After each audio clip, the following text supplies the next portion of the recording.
Hi all welcome to football arena. Carlo Ancelotti ഇന്ന് Brazilian ദേശീയ ടീമിൽ തന്റെ അരങ്ങേറ്റം നടത്തിയിരുന്നു. ഇക്വഡോറിനെതിരെയുള്ള മത്സരത്തിൽ ബ്രസീൽ ഗോൾ രഹിത സമനില വഴങ്ങുകയാണ് ചെയ്തിട്ടുള്ളത്. അറ്റാക്കിങ്ങിൽ ബ്രസീൽ മോശമായിരുന്നു.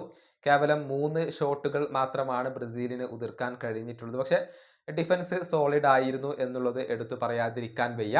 കാർലോ ആഞ്ചലോട്ടിക്കാവട്ടെ ബ്രസീലിയൻ ദേശീയ ടീമിനോടൊപ്പം വളരെ കുറഞ്ഞ ദിവസങ്ങൾ മാത്രമാണ് ലഭിച്ചിട്ടുള്ളത്. ഇത് തന്നെയാണ് വിനീഷ്യസ് ജൂനിയറും അതുപോലെ തന്നെ കാസമിറോയും ഒക്കെ പറഞ്ഞിട്ടുള്ളത്.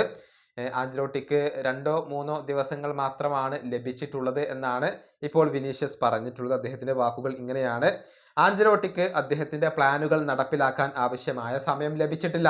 2-3 ദിവസം മാത്രമാണ് അദ്ദേഹത്തിന് ട്രെയിനിങ്ങിന് നടത്താൻ കഴിഞ്ഞിട്ടുള്ളത്. ഇനി കാസമിറോ പറഞ്ഞത് ഇപ്രകാരമാണ്: തീർച്ചയായും ഞങ്ങൾ ഇനിയും മെച്ചപ്പെടാനുണ്ട്.